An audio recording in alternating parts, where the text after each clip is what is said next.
인사합시다. 할렐루야. 따라합시다. 하나님, 말씀 통해 제 영혼이 강건해지게 하옵소서. 아멘. 옆 사람 축복해 주세요. 하나님의 말씀으로 세임을 받으십시오. 아멘. 인생 살다 보면 기회라는 게 있죠. 이 기회는 늘 있는 게 아니죠. 늘 있으면 기회라고 안 하죠. 어쩌다 오니까 기회라고 하겠죠. 지혜로운 사람은 그 기회를 잡습니다. 모자란 사람은 그 기회를 놓치고 후회를 합니다. 이곳에는 모든 성도들은 기회를 잡아내는 지혜로운 성도 되시길 주님의 이름으로 축원합니다. 거기 이제 복이죠. 다윗은 유명한 인물입니다. 이 다윗이 사울을 피해 도망을 다니다가 두 차례 사울을 죽일 기회를 얻어요. 한 번은 깊은 동굴 속에 숨어 있을 때 멋모르고 사울이 들어와 잠을 잡니다. 군인들은 밖에서만 지킵니다. 죽일 수 있어요? 안 죽여요. 또 한 번은 다윗을 쫓던 사울 일행이 잠을 자는데 그 중심에 있는 사울에게까지 다윗이 부하되려고 들어가는데 아무도 눈치를 못 채는 거예요. 살짝 물병하고 창을 가지고 나와요. 죽일 기회였는데 안 죽여요. 사실 창으로 한 번만 찌르면 이제 고생 끝입니다. 도망 안 다녀도 돼요. 죽음의 위협에서 자유를 얻습니다. 왕이 될 수 있고 부귀영화 누릴 수가 있어요. 그런 기회를 놓친 거게요? 아니요, 그렇지가 않아요. 오히려 그게 기회를 잡은 겁니다. 왜냐면은 하나님 앞에 인정받는 기회가 되었거든요. 머리를 쓰면, 손만 쓰면은 모든 것이 손에 굴러 들어올 상황인데 하나님을 생각하고서 그 순간을 놨거든요. 이거 하나님이요 기뻐하셔요. 나중에 다윗의 목숨을 하나님이 고비고비 때마다 지켜주십니다. 할렐루야. 그게 오히려 이제 잘한 거죠. 에스더라는 여성은 구약에서 가장 유명한 여성 중에 한 명입니다. 아하수에로 왕의 왕비가 되죠. 근데 아하수에로 왕이 가장 높은 신하로 세웠던 하만이 모르드게가 꼴보기 싫으니까 모르드게 종족인 유대인들을 싹 전멸할 계획을 짭니다. 이걸 모르드게가 알았어요. 모르드게가 에스더에게 가서 사람 보내가지고 시키는 거예요. 왕한테 가서 이거 좀 처리 좀 하라고. 그랬더니 에스더가 주저주저를 합니다. 왕비지만 법률이 이상해요. 왕 앞에 갔을 때 왕이 금호를 내밀지 않으면 왕비조차도 처형을 당해요. 세상에 이렇게 무식한 법안이 어디 있는지 모르겠어요.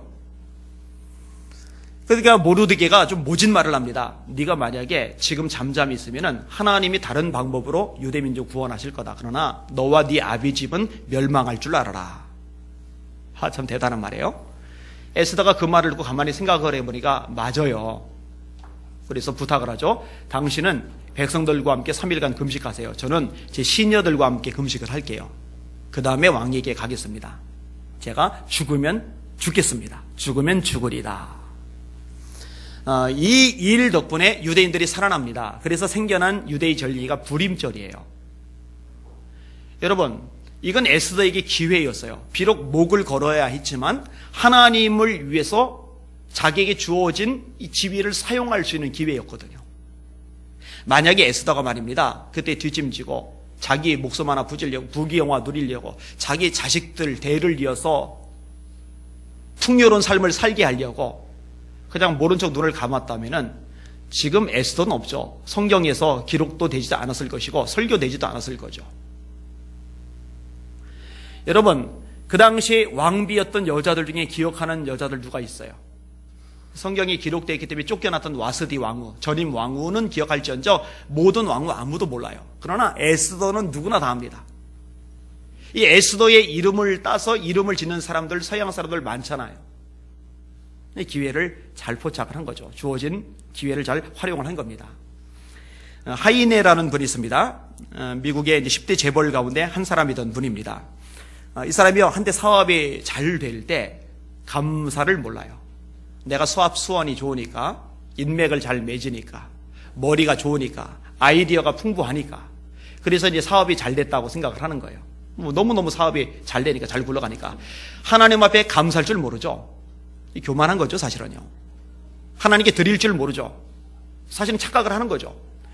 근데 이 사람이 승승장구하던 이 사람이 글쎄 부도를 맞았어요. 빚이 많아요.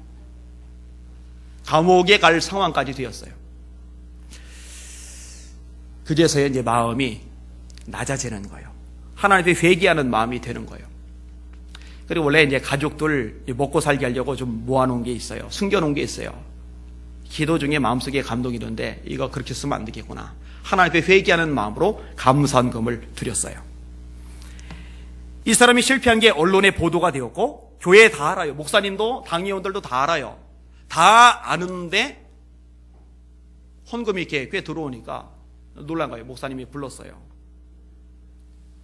당신 실패한 거 다 아는데 부도 맞아서 감옥 갈 상황인 거 다 아는데 이게 어떻게 된 거요? 그랬더니 사정 얘기를 하는 거예요. 제가 참 교만했습니다. 제 지혜로, 제 노력으로, 제 수완으로, 제 인맥으로 다 된다고 생각했습니다. 감사할 줄 몰랐습니다. 하나님께 드릴 줄 몰랐습니다. 뒤늦게 깨닫고 하나님 앞에 드린 겁니다. 목사님도 장로님들도 당위원들도 감동을 받았어요. 그러더니 결정을 내렸는데 특이한 결정을 내렸어요. 이 당회가 채권자들을 한씩 둘씩 불러 모으더니 그분들을 보고 부탁을 하는 거예요. 우리가 보증을 하겠습니다. 조금만 지원해 주세요. 기회를 좀 주세요. 만약에 이 사람이, 이 하이레 씨가 제대로 해결을 못하면 우리가 나서서라도 그거 굳이 해결하도록 하겠습니다. 이건 뭐 대단한 결정이죠. 자칫하면 완전히 뒤집어 쓸 수도 있는 건데. 근데 이제 감동을 받아서 이런 결정을 내린 거예요. 하나님의 감동하심이죠. 그럼 이제 지원이 됐는데 이제 사업을 시작하는데 아주 조그맣게, 아주 초라하게, 아주 한심할 만큼 그렇게 작은 규모의 사업인데 하나님이 축복하기 시작하시니까 이게 막 커가는 거예요. 이게. 이제는 자기 의지 안 해요. 건방 떨지 않아요. 하나님만 바라봐요. 그게 이제 그 당시 미국이 10대 기업까지 올라갑니다. 여러분 한국의 10대 기업하고 미국의 10대 기업은 규모가 다르죠. 망한 것 같은데 마지막 주어진 그 기회를 잘 잡은 거죠. 여러분 우리 모두에게도요 상황 속에서 기회가 주어집니다. 지혜로운 사람은 그 기회를 놓치지 않아요. 여러분들 그 기회를 잘 잡으실 수 있기를 주님의 이름으로 축원합니다. 이걸 잘 잡으셔야 돼요. 하나님이 기회 줄 때 그걸 놓치지 말아야 돼요. 근데 사실 오늘 본문의 내용은요 조금 넓게 이 기회를 설명을 하고 있는데 우리가 살아 숨쉬는 이 모든 순간을 염두에 두고서 이야기를 전개해 나가고 있어요. 이 말씀이 참 은혜가 됩니다. 어제 말씀 준비하면서도 은혜를 많이 받았어요. 일단 모든 게 때가 있다라는 말씀이 이제 1절에 시작이 됩니다. 1절을 같이 한번 읽어볼게요. 시작. 범사에 기한이 있고 천하 만사가 다 때가 있나니. 만사, 세상의 만사 모든 일이 다 때가 있다. 어떤 때가 있느냐. 2절부터 8절까지 한번 쭉 읽어볼게요. 시작. 날 때가 있고 죽을 때가 있으며 심을 때가 있고 심은 것을 뽑을 때가 있으며 죽일 때가 있고 울 때가 있고 웃을 때가 있으며 때가 있고 춤출 때가 있으며 돌을 던져버릴 때가 있고 돌을 거둘 때가 있으며 안을 때가 있고 안는 일을 멀리할 때가 있으며 찾을 때가 있고 잃을 때가 있으며 지킬 때가 있고 버릴 때가 있으며 찢을 때가 있고 꿰맬 때가 있으며 잠잠할 때가 있고 말할 때가 있으며 사랑할 때가 있고 미워할 때가 있으며 전쟁할 때가 있고 평화할 때가 있느니라. 때가 되게 많죠. 근데 이 때에 맞게끔 반응을 해야 됩니다. 예를 들어서 울어야 될 때 다 우는데 혼자 히히 웃고 다니면은 이 꽃단 여자밖에 안 되잖아요. 남들 다 웃는데 혼자 인상 쓰고 있으면은 그것도 좀 무서워요. 여러분 심어야 될 때가 있습니다. 심어야 할 때 심지 않으면은요 아무것도 기대를 못 해요. 여러분 거둘 때도 마찬가지입니다. 여러분 벼 이삭이 잘 익었을 때 제 타임에 거둬야지 그때 안 거둬내면은 이거 그 이후에 수확할 경우에 제때 수확한 것에 비해서 엄청 성분 가치가 떨어지는 거 아시죠? 이 다 때라는 게 있는 거예요. 그때에 맞게끔 반응해야죠. 치료도 마찬가지입니다. 치료할 때가 있어요. 그 타임을 놓치면은 이게 전이가 되면서 확산이 되면서 그 다음에는 수술을 해도 손을 대어도 더 이상 손 쓰지 못하는 상황까지 악화가 됩니다. 이 천하 만사가 다 때가 있다. 맞아요. 여러분 인생을 들여다봐도요. 인생의 고비 때 과정 때마다 꼭 필요한 것들이 있어요. 그래서 갓난아기 때 지금 저희 교회가 아주 복을 많이 받았는데 저 유아실에 아기들이 넘쳐요. 이거는 정말 큰 복입니다. 그렇게 생각하시죠? 지난주에 또 한 젊은 부부가 등록을 했는데 아기가 와가지고 가뜩이나 좁은데 아기 하나가 더 늘었어요. 저 유아실을 뜯어서 넓히지도 못하겠고 지금 참 고민이긴 합니다만 행복한 고민이죠. 근데 갓 태어나서 한 32개월 정도까지 이 동안에 엄마의 돌봄이 굉장히 필요합니다. 엄마와 살을 많이 맞대고 있으면서 그 숨소리를 들으면서 심장 박동 소리를 느끼면서 그러면서 자라야 아기에게 복이 돼요. 요즘 시대가요, 맞벌이가 당연시되는 시대입니다. 심지어는 총각들이 장가를 갈 때 색시감을 구하는데 일하는 여자를 구하려고 그래요. 그래야 한 사람이 버는 걸로 먹고 살고 한 사람이 버는 걸로 모으고 자녀 교육비나 노후 대책비로 쓸 수 있으니까. 이런 문화를 지금 우리가 경험을 하고 있어요. 이러다 보니까 아기를 낳고 나서 이 직장을 다니고 아기는 이제 어린이집 간들이 아주 조그마할 때부터 어린이집에 이렇게 맡기는 경우가 많은데 사실은 그때 돈을 버는 것보다 좀 쪼들리고 힘들더라도 아기하고 같이 있어주는 게 좋아요. 저 유아실에 소리 들리나 모르겠어요. 애기 엄마들이 좀 잘 좀 들으시면 좋을 것 같아요. 여러분, 그 시간은요, 그 기회는요, 느리는 게 아닙니다. 그 타임을 놓치면은요, 평생 그 기회는 다시 오지는 않아요. 그러니까 아기에게 그때 그걸 느끼게 해줘야 돼요. 청소년기 있죠? 이 청소년기는요, 균형 있게 성장할 수 있는 기회를 제공받아야 됩니다. 누가복음 2장 52절에 보니까 예수님의 성장에 대해서 이렇게 묘사를 합니다. 예수는 그 지혜와 키가 자라가며 하나님과 사람에게 더 사랑스러워 가시니라. 네 가지가 나오죠. 키가 자라요. 몸이 자라야 됩니다. 영양 성분이 잘 주어져야 되겠죠. 적당한 운동이 주어져야 되겠죠. 또 잠도 충분히 자야 되겠죠. 근데 몸만 자라면 안 돼요. 지혜가 자라야죠. 지혜가. 이건 정서적인 면에서 성장입니다. 여러분, 아이 때 이 정서가 제대로 성장을 못하면은요, 어른이 돼서 몸은 큰데 이 정신은 어린아이 상태가 돼요. 이걸 이제 심리학적인 용어로 성인아이라고 그럽니다. 그러니까 어른은 어른인데 하는 짓을 보면, 하는 말을 보면, 하는 생각을 보면은 완전히 애 수준인 사람이 있잖아요. 그게 왜 그러냐면은 어릴 때 정서적으로 성장이 되는데 그게 성장할 기회를 못 얻은 거예요. 이게 평생 두고 그 사람의 인생에 고통이 되고 그 사람만 아니라 그 사람과 결혼한 배우자에게 또 그 배우자 사이에서 태어난 애기들, 자녀들에게까지도 이 악영향이 되풀이가 되는 거예요. 이 정서적인 면에서 성장해야 돼, 아이들이요. 그뿐입니까? 하나님에게 사랑스러운 거, 영성이죠. 영적인 면에서 성장해야죠. 이 참 어리석은 부모들이 종종 있어요. 어떤 부모냐면은 신앙생활은 대학 가서 열심히 해라. 지금은 공부 열심히 해서 좋은 대학 들어가는 데 집중을 해라. 여러분, 그러면은 대학 가서 신앙생활 잘합니까? 절대 안 됩니다. 여러분, 신앙이란 게 그게 마음대로, 부모 마음대로 딱딱 되는 게 아니에요. 어릴 때, 청소년 때, 그때 예수님을 제대로 만나고 신앙이 제대로 뿌리를 내리게끔 해줘야 이게 나중도 유지되는 줄 깨달으시길 바랍니다. 우리 젊은 엄마들 이거 놓치면 안 돼요. 그 다음에 사람에게 사랑스러워 가시리라. 이게 소위 사회성이라는 거죠. 여러분, 사회성이 결여되면 문제가 많습니다. 그래서 요즘은 이제 IQ보다 EQ가 많이 강조되잖아요. 이 정서적인 성장과 더불어 이 사회성하고 관련된 게 EQ라는 거거든요. 이 정서적인 수치죠. 이 네 가지 면이 모두 성장이 되어야 돼요. 근데 지금 문제가 뭐냐면요, 청소년기 공부만 잘하면 그냥 다 오케이예요. 학교에서 선생님들도, 동네 어른들도, 심지어는 집안의 부모들도요, 공부만 잘하면 그냥 훌륭하다. 대신에 공부 하나 못하잖아요. 그러면 다른 것 좀 잘해도, 인성이 좀 좋아도 눈에 안 들어오는 거예요. 배기 싫은 거예요. 여러분, 공부만 잘하는 사람 사회에 악영향만 미칩니다. 예전에 검사장이 이상한 짓 하다가 CCTV에 찍혀가지고 처벌받았죠. 부장판사가 술 먹고서 술값 왔는데 내가 누군지 아느냐고 막 오히려 종업원 때리고 경찰까지도 건드려가지고 옷 벗었죠. 여러분, 검사장이면은 그 다음에 부장판사면은요, 둘 다 차관급입니다. 장관 바로 밑에. 이거 어마어마한 위치죠. 검사 되려면, 판사 되려면 사법고시 통과해야 돼요. 사법고시는 우리에서 머리 제일 좋은 사람들이 합격하는 겁니다. 이게 지성, 이 머리는 좋은데 공부는 잘했는데 다른 게 틀려먹은 거예요. 사회성이, 정서가 틀려먹은 거예요. 그러니까 이런 것들이 골고루 성장할 수 있도록 도움을 줘야 돼요. 세상은 안 돼요. 공교육이 많이 무너져 가고 있잖아요. 적어도 교회에서라도 이런 법을 세워나가야 되겠죠.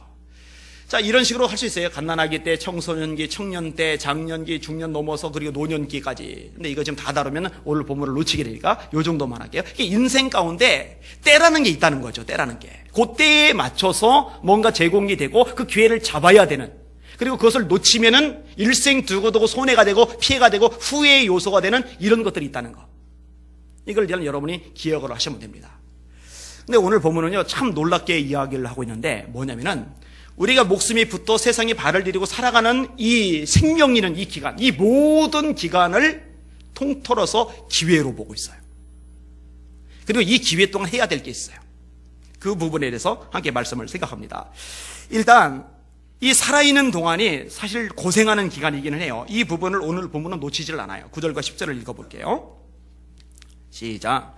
일하는 자가 그의 수고로 말미암아 무슨 이익이 있으랴. 하나님이 인생들에게 노고를 주사 애쓰게 하신 것을 내가 보았노라. 여러분, 하나님이 인생들에게 뭘 주셨대요? 노고를 주셨대요. 노고를. 여러분, 힘들죠? 먹고 살기 힘들죠? 세상 사는 게 만만치 않죠? 시달리죠? 부딪히죠? 속상하죠? 눈물 나죠? 어떨 때는 참 무겁죠? 이 모든 인생이 이런 과정을 겪어요. 이거 안 겪는 사람 없어요. 이런 모세의 기도에도 이런 언급이 나옵니다. 시편 90편 10절인데 우리의 연수가 70이요 강건하면 80이라도 그 연수의 자랑은 수고와 슬픔뿐이요 우리가 신속히 가니 날아가나이다. 그렇죠? 세월이요 점점점 속도가 빨라져요. 달리다 보면 나중에 막 날아가요 막. 그런데 그 연수의 자랑이 뭐냐? 수고와 슬픔이래요. 오늘 본문에는 노고라는 표현이 나오는데 시편 92편은 수고라는 표현이 나와요. 뭐 같은 맥락입니다. 사는 게 힘들다는 얘기예요. 고달프고 벅차다는 얘기예요. 왜 이렇게 됐어요? 사실 이 아담에게 책임이 있어요. 아담에게. 하나님이 선악과 먹지 말라 하시는데 하와가 먼저 따먹고 아담 보고 자기 먹어 그러니까는 같이 받아먹고 부창부수예요. 그리고 하나님께서 이렇게 말씀을 하시죠. 아담에게 이르시되 네가 네 아내의 말을 듣고 내가 네게 먹지 말라 한 나무의 열매를 먹었은즉 땅은 너로 말미암아 저주를 받고 너는 평생에 수고하여야 그 소사를 먹으리라. 여기도 수고란 말이 나와요. 고생이에요. 고생. 고생해야 먹고 산다. 땅이 네게 가시덤불과 엉겅퀴를 낼 것이라. 네가 먹을 것은 밭의 채소인즉 네가 흙으로 돌아갈 때까지 얼굴에 땀을 흘려야 먹을 것을 먹으리니. 그러면 참 인생 살아있는 이 기간 참 비참한 거 아닙니까? 근데 오늘 본문은 그렇게 말씀하고지 않아요. 분명히 하나님이 인생에게 노고를 주셨지만 그래서 힘들고 땀 흘리고 고생하고 힘든 과정들이 있지만 이게 기회라는 거예요. 이 기회 동안에 해야 할 것이 있다는 거예요. 뭘 하느냐? 첫 번째 부분인데 가치 있는 삶을 살라는 거예요. 자, 12절 말씀 읽겠습니다. 시작. 사람들이 사는 동안에 기뻐하며 선을 행하는 것보다 더 나은 것이 없는 줄을 내가 알았고. 자, 사람들이 사는 동안에 기뻐하며 선을 행하는 것, 이거보다 더 좋은 것, 더 나은 것은 없다. 따라합시다. 기뻐하며 선을 행하는 것. 선을 행하는데 기쁨으로 그 선을 행하는 거예요. 이보다 더 좋은 건 없다. 여러분, 여러분의 삶의 목표를 돈에 두지 마세요. 삶의 목표를 돈에 두면은요, 삶이 행복하지 않습니다. 모자랄 때마다 아쉬울 때마다 인생의 불행감을 느낍니다. 처절함을 느낍니다. 비참함을 느낍니다. 사는 게 이게 뭔가라는 한숨이 자꾸만 나오게 돼요. 미국의 메이슨 씨라는 사람에 대한 걸 읽었어요. 베네수엘라 카라카스에서 큰 가게를 운영하던 사람입니다. 이 사람의 기쁨은 뭐냐면 돈을 모으는 것. 보통은 이제 금고를 만들어도 열면 이렇게 들여다보게 이렇게 만드는데 이 사람은 금고를 얼마나 크게 만들었냐면은 자기가 그 안에 들어갈 수 있을 정도로 크게 만들었어요. 이 사람의 관심은 친구가 아니에요. 사회봉사가 아니에요. 구제가 아니에요. 직원들 월급도 최대한 줄여줘요. 그래서 직원들이 스크루지라고 부를 만큼 짠돌입니다. 크리스마스 이브 날에도 다른 사람들은 친구들 만나러 가족들과 함께 좋은 시간 가지러 흩어지는데 이 사람은 이제 그 금고에 들어가가지고 돈 보면서 행복해하는 거예요. 야, 이제 꽤 많이 모았네. 그런데 이 실수로 이 물이 잠겨버렸어요. 크리스마스 이브니까 다음날 출근 안 하죠. 그 다음날에서야 직원들이 출근했다가 그 사정을 알고 이제 겨우 이제 끄집어내진 거예요. 돈이 기쁨이었는데, 돈 때문에 행복했는데 그 안에 있다 보니까 추운 거예요. 배고픈 거예요. 근데 추운데 돈으로 따뜻해지잖아요. 배가 고픈데 돈으로 배를 채울 수가 없어요. 너무 외롭고 너무 무섭고 너무 답답하고 너무 힘든데 할 수 있는 게 아무것도 없어요. 돈이 엄청나게 많은데 이 돈으로 아무것도 안 돼요. 이 사람이 나온 다음에 이렇게 고백을 했답니다. 들어보세요. 이제 비로소 돈의 올무에서 벗어났습니다. 나는 금무고에서 삶의 진리를 깨달았습니다. 여기는 여러분들은 삶의 진리를 갇히기 전에 깨달으시길 주의 이름으로 축원합니다. 이 돈이 삶의 목적이 되면은 재미가 없어요. 여러분이 기회에 있는 동안에 여러분의 삶을 통해서 선을 행하는 데 목적을 두시길 바랍니다. 예수님이 말씀하셨죠. 이같이 너희 빛을 사람 앞에 비추게 하여 저희로, 세상 사람들로 너희 착한 행실을 보고 하늘에 계신 너희 아버지께 영광을 돌리게 하라. 우리가 선을 행하되 낙심하지 말지니 포기하지 아니하면 때가 이름에 거두리라. 그러므로 우리는 기회 있는 대로 모든 이들에게 선한 일을 하되 특별히 믿음의 사람들에게 할지니라. 이런 기회가 되는 대로 선한 일을 많이 행하시길 바랍니다. 좋은 일 많이 실천하시기를 주님의 이름으로 축원합니다. 그게 남아요, 사실은요. 성경에 보니까 안나 같은 여인이 있죠. 결혼해서 7년 동안 남편하고 살다가 남편이 일찍 죽었어요. 과부가 됐어요. 그 젊은 나이에. 그리고 이제 84세까지 되었어요. 근데 그 기간 동안 뭐 하는지 아세요? 성전을 떠나지 않으면서 기도하며 살다가 어린 예수님 성전에 오셨을 때 그 예수님이 누군지 알아보는 영광을 누려요. 도루가 같은 여인이 있어요. 다비다라는 이름도 가지고 있죠. 성경이 이렇게 말씀합니다. 그 이름을 번역하면 도루가라. 선행과 구제하는 일이 심히 많더니. 이거 얼마나 가치 있는 삶, 멋있는 삶을 사는 겁니까? 이런 삶이 좋아요. 이게 남아요. 자, 두 번째로 생명이 있는 동안에 우리가 뭘 할 수 있느냐? 뭘 할 수 있겠어요? 영원한 삶을 준비할 수가 있어요. 자, 11절을 한번 읽어볼게요. 시작. 하나님이 모든 것을 지으시되 때를 따라 아름답게 하셨고 또 사람에게는 영원을 사모하는 마음을 주셨느니라. 그러나 하나님이 하시는 일의 시종을 사람으로 측량할 수 없게 하셨더라. 여러분, 하나님이 사람에게 뭘 주셨어요? 영원을 사모하는 마음을 주셨어요. 여러분, 사람하고 짐승하고는 달라요. 본질적으로 달라요. 두 가지 차이점이 있는데 첫 번째 차이점은 사람만이 하나님의 모양과 형상대로 창조되었습니다. 여러분 믿으세요? 우리가 우리의 모양과 형상대로 사람을 만들 때 남자와 여자를 만들고 그로 바다의 고기와 공중의 새와 땅이 움직이는 모든 생물을 다스리게 하시고 하나님이 자기 모양과 형상대로 사람을 창조하시되 남자와 여자를 창조하시고 그들에게 복을 주시며 이르시되 생육하고 번성하여 땅에 충만하라. 땅을 정복하라. 바다의 고기와 공중의 새와 땅이 움직이는 모든 생물을 다스리라. 하나님의 모양, 하나님의 형상이 사람에게 있기 때문에 사람보다 빠른 치타를 다루고 사람보다 힘센 곰을 가두고 사람보다 강한 사자를 부리고 사람보다 날아다니는 능한 독수리를 길들이는 거예요. 이 하나님의 모양, 하나님 형상이 있기 때문에 사람은 존재한 겁니다. 그래서 만물의 영장이 되는 겁니다. 근데 이것과 더불어 한 가지 특징이 더 있는데 사람에게만 영원을 사모하는 마음을 주셨어요. 여러분, 개 돼지는요, 소는요, 사자는요, 사슴은요 영원한 세계, 내세에 대해서 관심이 없어요. 이 새끼 번식하는 건 관심이 있을지 몰라도 영원한 거 관심 없어요. 기도에 관심 없어요. 종교 못 만들어내. 오직 사람만이 종교를 만듭니다. 사람만이 내세에 관심을 가져요. 사람만이 기도를 합니다. 왜냐? 하나님이 영원을 사모하는 마음을 사람에게 주셨기 때문에 그래요. 이게 사람이 가진 본질적인 특징, 두 번째 특징입니다. 첫째가 하나님의 형상, 모양. 두 번째가 이 영원을 사모하는 마음. 근데 문제가 뭐냐면요, 영원을 사모하는 마음을 주셨는데 이 마음을 가지고 있는데 그렇다고 해서 모든 사람이 이 영원한 세계 하나님 나라에 들어가는 게 아닙니다. 이 하나님 나라에 들어가는 자격은 특별한 사람들에게 주어지죠. 그들이 누구예요? 예수님을 내 인생의 구주로 영접한 사람. 그래서 예수 믿는 게 최고의 복인 거예요. 깨달으시길 바랍니다.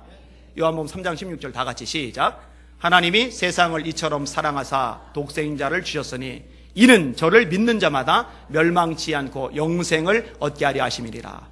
여러분, 예수님을 믿고 믿지 않고는요 선택의 문제가 아닙니다. 필수에 반드시 믿어야 돼요. 영생을 누리려면, 영원을 누리려면 반드시 예수 믿어야 돼요.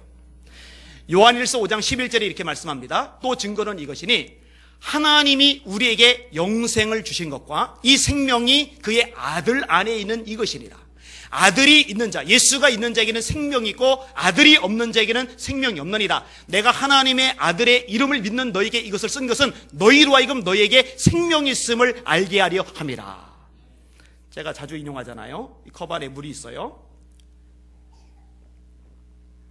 물이 든 컵을 상자 안에다 집어넣어요. 그러면 상자 안에 물이 있어요. 왜냐하면 물이 든 컵이 들어가 있으니까.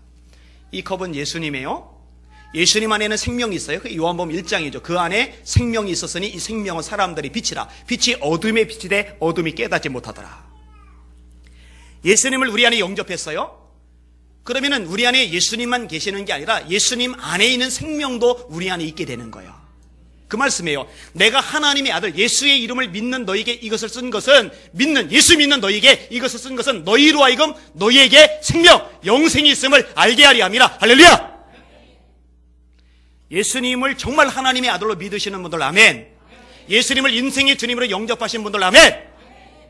그러면은 여러분 안에도 영생이, 여러분 안에도 생명이 있는 줄 믿으시길 바랍니다.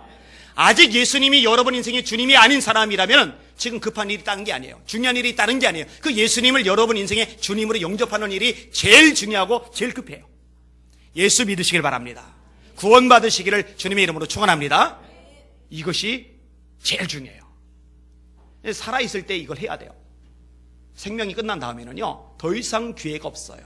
예수님의 비유 속에 나타나잖아요. 부자가 불구덩이 속에서 아브라함이여, 저 나사로 보내서 물방울 한 방울만 내 혀에 떠들여서 제 혀를 좀 서늘하게 해주십시오. 그거 부탁이 안 늘어져요. 그 둘 사이 구렁이 있어서 건너올 수 없다고 우리 주님이 말씀하세요. 한번 결정이 나면 끝이거든요. 영원한 것을 준비할 때 제대로 준비하는 것이 지혜입니다. 그리고 여러분, 영원한 것을 이제 보장받으셨다면은 그 다음에 할 일이 뭐냐면은 썩어질 것을 위해서 살지 말고 영원한 것을 위해서 여러분의 삶을 살아가시기를 주님의 이름으로 축원합니다. 여러분, 세상 것 지나갑니다. 세상에 대한 정욕도 지나갑니다. 이 불타버릴 것들이에요. 요한일서 2장 말씀이죠. 15절에 이 세상이나 세상에 있는 것들을 사랑하지 말라. 누구든지 세상을 사랑하면 아버지의 사랑이 그 속에 있지 아니하니 이는 세상에는 모든 것이 육신의 정욕과 안목의 정욕과 이생의 자랑이니 다 세상으로부터 온 것이요 아버지께로부터 온 것이 아니라. 이 세상도 그 정욕도 지나가되, 따라합시다, 오직 하나님의 뜻을 행하는 자는 영원히 거하느니라. 여러분, 하나님이 행하시는 모든 일이 영원해요. 자, 14절 볼게요. 14절 시작. 하나님께서 행하시는 모든 것은 영원히 있을 것이라. 그 위에 더할 수도 없고 그것에서 덜할 수도 없나니 하나님이 이같이 행하심은 사람들이 그의 앞에서 경외하게 하려 하심인 줄을 내가 알았도다. 자, 하나님이 행하시는 모든 일이 영원한데, 영원한 것이 또 하나가 있는데 하나님의 뜻을 행하는 사람도 영원합니다. 그러니까 영혼을 소유하시고 그 영혼을 소유한 사람답게 살아가는 삶을 사시는 것이 우리가 살아있는 동안 해야 할 중요한 일인 겁니다.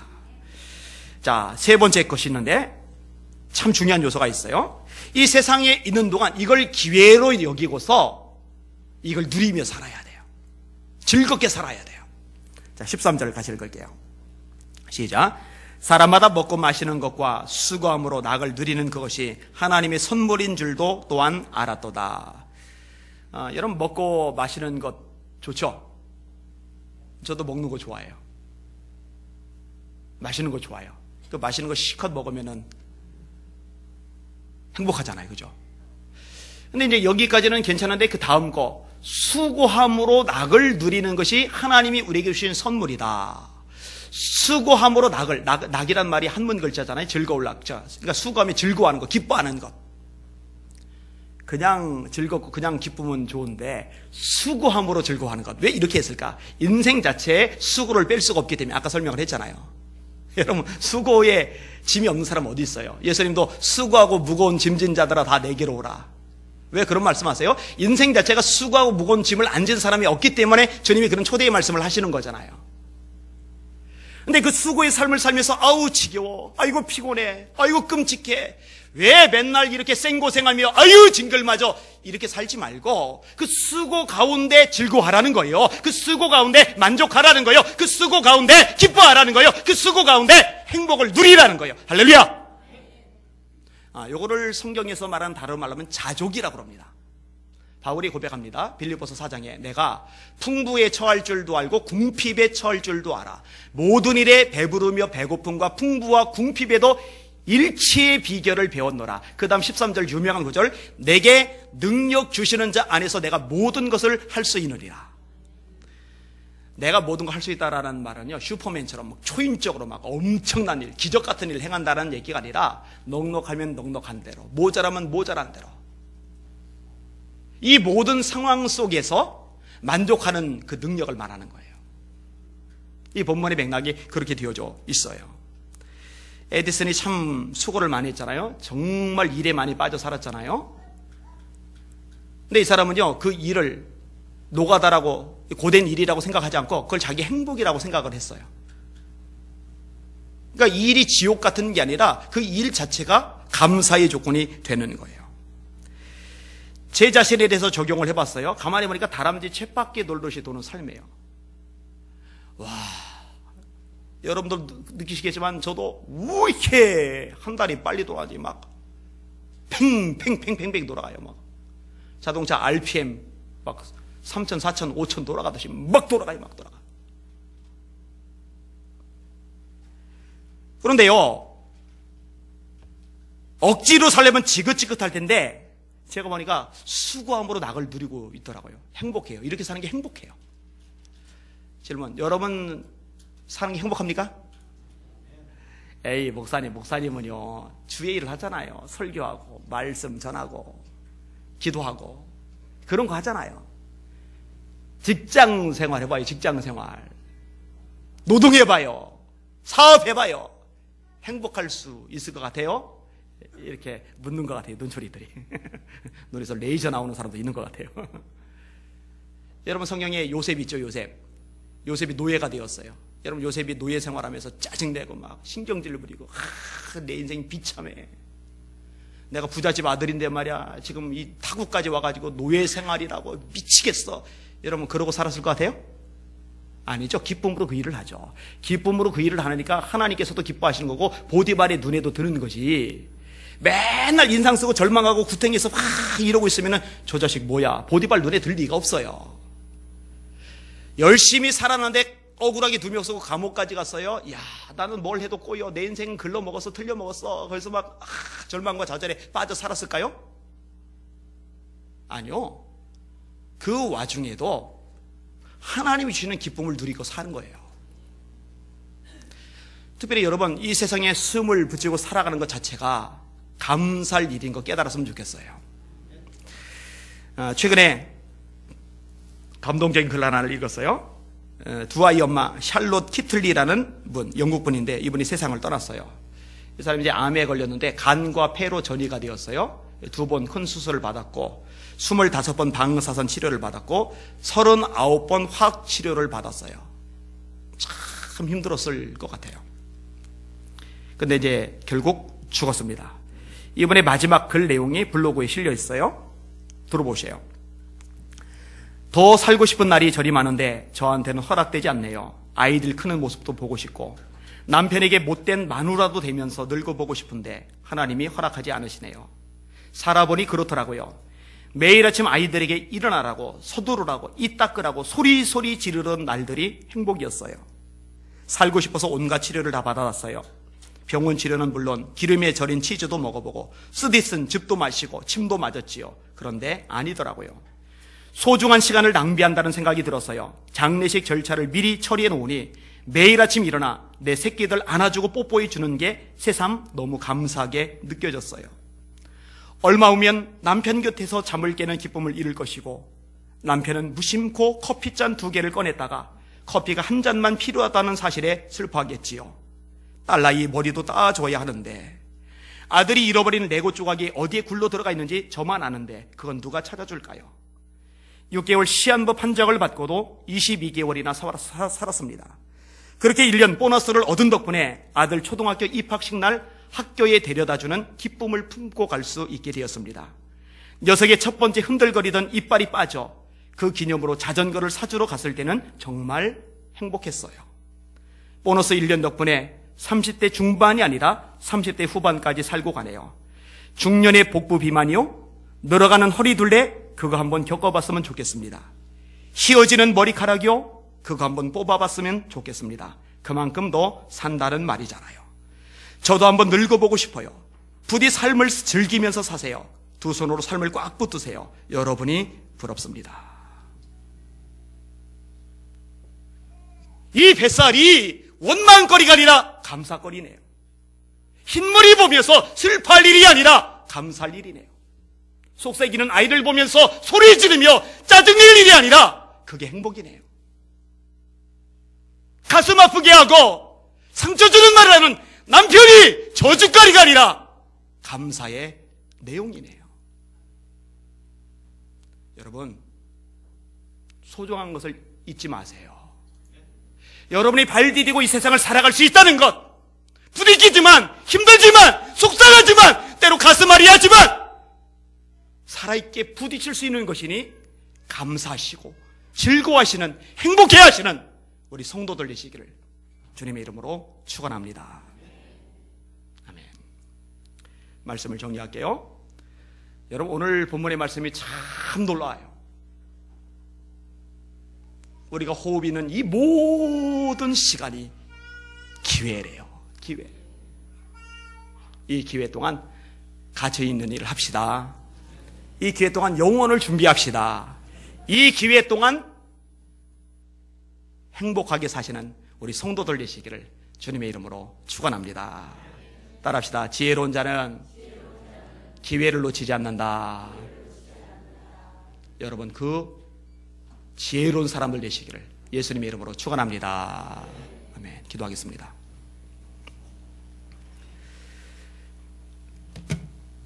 감사하다고 고백합시다.